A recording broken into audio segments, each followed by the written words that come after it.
कि जिसको मतलब पाए उसको भी पकड़ के मारा, कोई बाकी नहीं रहेगा, जिसका रिपोर्ट नहीं था वो भी मार खाया। सुसाइड नोट में उसने लिख कर दिया है संतोष और निर्मल को कि 75,000 रुपये दो वरना तुमको झूठे मुकदमे में माफिया में फंसा देंगे। तो वो इतना बेचारा डर गया, आहत हुआ और बेटे को उसको इतना बेइज्जती महसूस हुई कि हमारे आंखों के सामने हमारे बेटी को मार रहे हैं, पत्नी को गाली दे रहे हैं और हम 75,000 रुपये के अभाव में अपने बच्चों को बचा नहीं पा रहे हैं। उसमें बेचारे ने आत्महत्या कर ली। उत्तर प्रदेश की राजधानी लखनऊ, इससे सटा हुआ जनपद बाराबंकी, यहाँ आज एक मजदूर की मौत हुई है। एक डेली दिहाड़ी पे शटरिंग का काम करने वाला एक मजदूर, उसकी मौत हुई है। आत्महत्या की है उसने, और इस आत्महत्या से जुड़ी हुई दो कहानियां हैं। सबसे पहले तो कहानी ये सुनिए कि अशोक गौतम जिसने आत्महत्या की है आज रात में, वो 2,000 रुपये उधार लेता है पड़ोस में रहने वाले एक रामू नाम के व्यक्ति से। ब्याज पे पैसा लेता है 2,000 का, 4,500 रुपये वो उसको देता है, वापसी करता है 2,000 का 4,500 रुपये। उसके बाद भी रामू गौतम कहता है कि अभी हमारे पैसे अदा नहीं हुए। रोज का गाली गलौज करना, रोज अशोक को मारना, उसके परिवार से झगड़ा करना, रोज का ये कार्यक्रम था। परेशान हो जाता है, जाता है थाने, और थाने कौन से, यहीं से हम आपको बता रहे हैं। दूसरी कहानी भी सुनिए। बाराबंकी का सबसे चर्चित थाना, सबसे मलाईदार थाना जिसको कहा जाता है जैदपुर थाना। जैदपुर थाने से आप सभी वाकिफ हैं, टेरा टिकरा जिसके अंदर आता है। यहाँ जो भी प्रभारी बनाया जाता है वो हमेशा बहुत कहा जाता है कि सबसे लायक थानेदार है। तब वो इस जैदपुर थाने पहुँचता है, थानेदार को बताता है कि साहब ऐसा ऐसा है, पैसा लिया गया है। दूसरी पार्टी पहुँचती है। इस शिकायत के बाद फिर झगड़ा होता है और बुरी तरीके से मारपीट करते हैं रामू लोग। अब पुलिस क्या करती है, जो घर वाले उसके बता रहे हैं कि अशोक को ले जाती है, उसके बेटे को ले जाती है और अशोक के सामने उसके बेटे को बुरी तरीके से पीटती है। इससे इतना ज़्यादा उसके दिल में ठेस लगती है कि मेरे सामने मेरा बेटा मारा गया है। वो बीती रात आत्महत्या कर लेता है और फिर यहीं से एक मजदूर की मौत होती है, हलचल मचती है। और फिर वही सारे सवाल खड़े होते हैं जो हमेशा खड़े होते रहते हैं कि गरीब की मौत क्यों हुई। तो पता चलता है कि 75,000 रुपये उससे मांगे जा रहे थे। 2,000 रुपये उधार लेने वाले ने 4,500 दे दिए थे। फिर उसने शिकायत की थी, मेडिको लीगल हुआ था। आसानी से मेडिको लीगल फ्री में नहीं होता, आप सभी जानते हैं। वहाँ खर्च किए होंगे। फिर आरोप लग रहा है कि थाने में उससे 75,000 रुपये मांगे गए। जो अपोजिट पार्टी थी वो रात में इनके घर में घुसे और काफ़ी बदतमीजी की इनकी वाइफ है से भी। ये लोग इस बात को लेकर जब थाने गए, थाने वालों ने कुछ दरख्वास्त इनकी नहीं मानी। इन्होंने मेडिको लीगल यहाँ किया। पुलिस ने इनकी वाइफ को बिठा लिया, अशोक की वाइफ को। उसके बाद में घर से इनके बेटे को उठा ले गए। वो 18-20 साल का लड़का है। उसका अगले दिन उन्होंने 151 में चालान भेजा। वाइफ को छोड़ा और लड़के का चालान, लड़के को मारा। जैसा लड़के ने खुद मुझे बताया था कि उसे पट्टे उट्टे मारे और तमाचे वमाचे बहुत मारे। इवन अशोक के कोई जानने वाले थे, वो थाने गए थे उसका अशोक के बेटे के बारे में पूछने, तो उनको भी मारा। उनका कोई नया चप्पल था, वो भी वहाँ से थाने से गायब हो गया। क्या नाम बता रहे हैं? गुलाम मोहम्मद, वो सब रखे हैं। उनको भी मारा। उसके बाद में फिर हाँ, लड़के ने ये सारी चीज़ें कप्तान साहब को फ़ोन करके बताई थी। इस बात को लेकर पुलिस ज़्यादा अनर्ट थी कि तो कैसे वहाँ बता दिया, वहाँ से कोई क्वेरी आई होगी। फिर परसों की बात है, परसों कप्तान साहब को भी एक रिटन एप्लीकेशन बाई हैंड भी दी और बाई रजिस्टर डाक अशोक ने अपनी वाइफ के नाम से खुद ये साथ गए थे। और उसके बाद फिर कल जो मुझे बताया इन्होंने कि पुलिस वाले बहुत परेशान कर रहे हैं और वो 70-75 हज़ार रुपये मांग रहे हैं और कह रहे हैं नहीं होगा तो NDPS बना देंगे।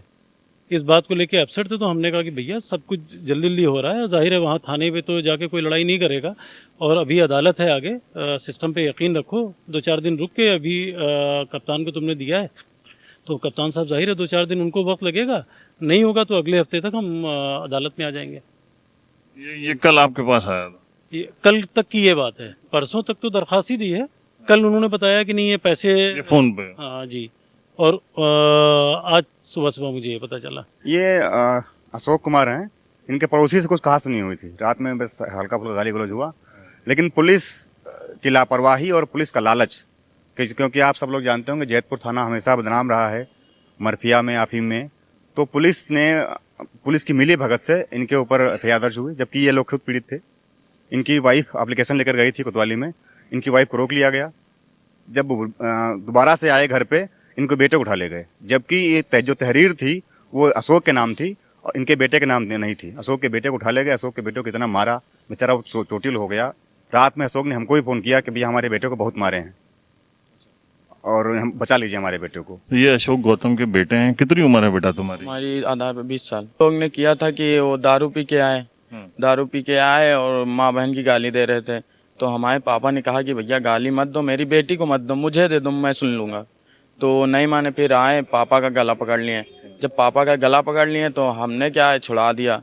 तो मतलब इतनी उन्होंने पी रखी थी तो मैंने उनको छुड़ाया। बस कौन कौन आया था?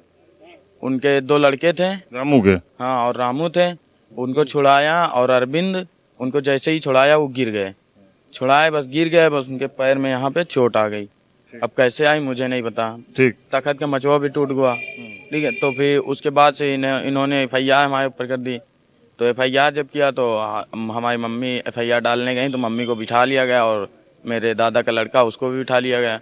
तो फ़ोन कर रहे हैं वहाँ पर कि तुम लोग आओ तो तभी हम छोड़ेंगे। अब बताओ, 9 बजे के बाद महिला को बैठाना, निकलना ही है थाने के अंदर। जो हमारे साथ गए थे ना, जिनका नाम नहीं था उनको भी मारा के भाग बुलाते हैं तो आते नहीं हो, यही सब कह के बहुत मारा उन्होंने। जब हमें बंद करा दिया गया तो कहेंगे 35,000 दो।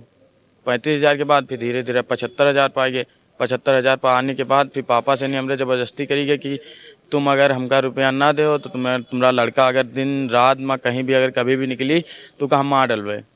इसी में जब ये छुड़ाने गया तो इसको भी रोक लिए, इसका चालान भी कर दिया, अशोक का बेटे का भी चालान कर दिए। इसी से आहत होकर जब इसने बात किया थाने पे तो उन्होंने कहा कि 75,000 रुपये दो, वरना तुमको जो है झूठे मुकदमे में मरफिया में फंसा देंगे। सुसाइड नोट में उसने लिख कर दिया है संतोष और निर्मल को कि 75,000 रुपये दो, वरना तुमको झूठे मुकदमे में मरफिया में फंसा देंगे। तो वो इतना बेचारा डर गया, आहत हुआ और बेटे को उसको इतना बेइज्जती महसूस हुई कि हमारे आंखों के सामने हमारे बेटी को मार रहे हैं, पत्नी को गाली दे रहे हैं और हम 75,000 रुपये के अभाव में अपने बच्चों को बचा नहीं पा रहे हैं। उसमें बेचारे ने आत्महत्या कर ली, फांसी लगा ली। कहे कि पैसे दे 75,000 किस चीज़ के मांगे जा रहे? 75,000 रुपये मांगे जा रहे थे कि अगर नहीं दोगे तुमको झूठे मुकदमे में फंसा देंगे। लिखा हुआ ना कि मार्फिन में रख के तुमको फंसा देंगे, तुम जिंदगी भर जेल में सड़ोगे।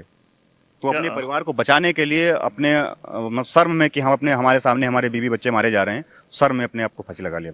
ये भाई हैं अशोक के, कौन से गांव के रहने वाले हैं आप?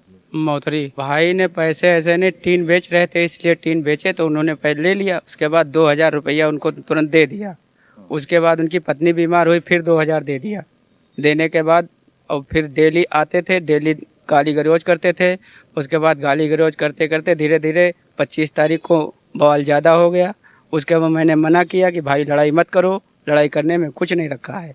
उसके बाद थोड़ा थोड़ा नर्मता होके बस आगे बढ़े। उसके बाद गला पकड़ लिया। गला जब पकड़ा तो हमने झिझकोर के बहा दिया। हमने सोचा कि लड़ाई ना हो, बस उतने में टूहनी लग गई, तखत में चोट खा गए। बस उन्होंने आके रिपोर्ट किया यहाँ। बाद में पैसे जब मांग की उन्होंने तो कुछ ऐसा गाली गुप्तारी हुआ कि भाई और लड़का और भाभी सब लोग वहाँ थाने पर गए और उसके बाद भयभीत होके पैसे की मांग से वो लोग मारपीट के चक्कर में रखने के लिए कहा, लेकिन भैया पैसा नहीं दे, हमारे पास था नहीं तो हम दे कहाँ से दे। कल कितने बजे फांसी लगाई, क्या वो कब पता चला? ये सर हमको नहीं पता, क्योंकि सुबह पता चला आपको? वो अलग सो रहे थे, हम अलग सो रहे थे। हमको पता वही 3:30 बजे करीब में लगा तो हमने 112 4 बजे करीब में फ़ोन किया। जी नहीं, अभी कोई बात नहीं। कल जब बच्चे को मारा था तो हमारी इसो से बात हुई थी, तो इसो ने कहा था आपको बहुत पता है कि मारा हमने। किसने कहा मारा है? इसो ने हमसे ऐसे बात की कि आपको कैसे पता कि मारा है? हमने किसी को नहीं मारा, हमारा कोई नहीं मारा गया। जो मुजरिम था उसको हमने चालान कर दिया। हाँ सर, मतलब इतना बेइज्जत किए हैं कि जिसको मतलब पाए उसको भी पकड़ के मारा, कोई बाकी नहीं रहेगा। जिसका रिपोर्ट नहीं था वो भी मार खाया। जी सर, हमारा गुलाम मोहम्मद नाम है। हम खुशालपुर के रहने वाले हैं। आप कैसे जानते थे अशोक? हमारी उनकी दोस्ती थी और उनके शादी भी थी, हमने उनकी मदद भी की थी। वो हमारे घर में 4 दिन जोड़ा, पैसा भी नहीं लिया था, हमारी उनकी बन रही थी। हम उनके जो है जब उनकी बीवी को उसके अंदर थाने में रख लिया तो हमें पता चला, वो लड़के ने बताया कि बाबा जी वो छोड़ नहीं रहा है और हमारी अम्मिया को बंद कर दिया। तो हम जब गए साइकिल कैनरा बैंक के यहाँ खड़ी कर दिए और उसके बाद में जैसे गए कि इसको छोड़ दिया जाए, रात का मामला है, तो उसने कहा तुम कौन हो, तो हम कहा हमारे कौन मिला था वहाँ? हैं कौन था? वहाँ पर जो है मतलब वो संतोष सिंह। तो हम वो पूछने लगे तो हम पूरी बात बताए, लेकिन उसने कहा कि बंद करो सारों को, बच्चे हमको मार मूर के जो है मतलब बंद कर। आपको भी मारा? आप हमको जी मारा है और हमारा चालान भी कर तो बातचीत से लग रहा था कि वो इस टाइप का कदम उठा सकता है, सुसाइड कर लेगा। नहीं, सुसाइड तो नहीं मैं सोच पा रहा था, लेकिन वो अपसेट बहुत थे और बहुत बहुत शरीफ आदमी। बहुत ज़्यादा जितना पूछा उतना उन्होंने जवाब दिया। इतने 3-4 बार चूँकि मेरा वक़्फ़ियत रही उनसे बातचीत की, तो बहुत ही सीधे और बहुत ही इस बात से परेशान थे कि कहासुनी हमसे हुई थी, मेरे बच्चे को क्यों मार दिया। उन्होंने रात में मरने से पहले 12-12 के आसपास सबको व्हाट्सएप भी किया। अगर व्हाट्सएप ना किया होता तो ये, अगर मैं गलत नहीं हूँ, तो ये सुसाइड नोट पुलिस अपने पोजीशन में ले जा चुकी है। देखिए, सबसे पहले तो हम आपको बता दें कि जो लोग इस मुकदमे में वांछित नहीं थे, जिनका नाम नहीं था, केवल हालचाल पूछने चले गए दोस्ती के नाते, गुलाम मोहम्मद, साइद अली और सोनू सनाफ रामविलास मौथरी, शोएब सनाफ मुन्ना, हंसराज सनाफ सियाराम, इन लोगों को भी मारा गया, जबकि इनका इस विवाद से कोई मतलब नहीं था। बस केवल जानने वाले थे, पहुंच गए हालचाल पूछने, इसलिए मारा गया। इतनी मतलब पुलिस की बर्बरता है कि मतलब ऐसा लगता है कोई दुश्मनी अदा कर रहे हैं। तो ये क्यों पुलिस इतना एक तरफा कार्रवाई कर रही थी, क्या लगता है आपको? दबाव बनाने के, डराने के लिए कि अगर दबाव बनाएंगे, 4 लोगों को मारेंगे, गाली देंगे, तो डर के पैसा दे देंगे हमको। आप लोग इस पोजीशन में थे, आप लोग इस पोजीशन में थे कि इतना पैसा दे सकते? जी हमारे पास नहीं क्षमता रहा, नहीं पोजीशन क्षमता में तो रहा। आत्महत्या पोजीशन में होते साहब तो हत्या काहे करती हुई। तो इस तरह के जो पुलिसकर्मी होते हैं, इस तरह के किसी भी विभाग में जो लोग होते हैं, वो कहीं ना कहीं सरकार को, सिस्टम को बदनाम ही करते हैं। और हमको लगता है कि अथॉरिटीज़ इस पर ज़्यादा सीरियस एक्शन लेंगी। साहब को फोन किया, इतनी बदतमीजी फोन किया, उन्होंने बात किया हमसे, तो हम आए कि हमारे भतीजी का रोना था, हम वहाँ नहीं आ सकते थे। मुकदमा लिखने में क्या दिक्कत है भाई? और जिसका नाम देंगे उनके खिलाफ लिखा जाएगा। ये कोई लड़का 14 फोन कप्तान साहब को कर दिया था। दूसरे दिन जब मैं आया तो उस लड़के को डाटा फटकारा जरूर गया था। तो बीती रात सिर्फ अशोक की लाश एक पेड़ पे लटकती हुई नहीं पाई गई है, बल्कि उस भरोसे की लाश पाई गई है जो एक सिस्टम पे भरोसा करता है, जो अपने संविधान पे भरोसा करता है। उसको ये भरोसा होता है कि जब हमारे साथ कोई मामला होगा तो हमको पुलिस से न्याय मिलेगा। वही पुलिस जिसकी कहानी शुरू होती है, जिस मजदूर की कहानी शुरू होती है 2000 रुपये से, न जाने कितने हज़ार उसके बाद वो खर्च करता है, उसी 2000 रुपये के लिए उसको प्रताड़ित किया जाता है और आखिर में वो अपनी जान दे देता है एक पेड़ से लटक के। इस वक्त अशोक का पोस्टमार्टम चल रहा है और फिर कागजी कार्रवाई आगे शुरू होगी और फिर ये बात एक बार उठेगी कि अशोक को इंसाफ मिलता है या नहीं मिलता है। अशोक अपनी मौत के पीछे बहुत सारे सवाल छोड़ गया है। द पॉलीग्राफ के लिए बाराबंकी से परवेज अहमद।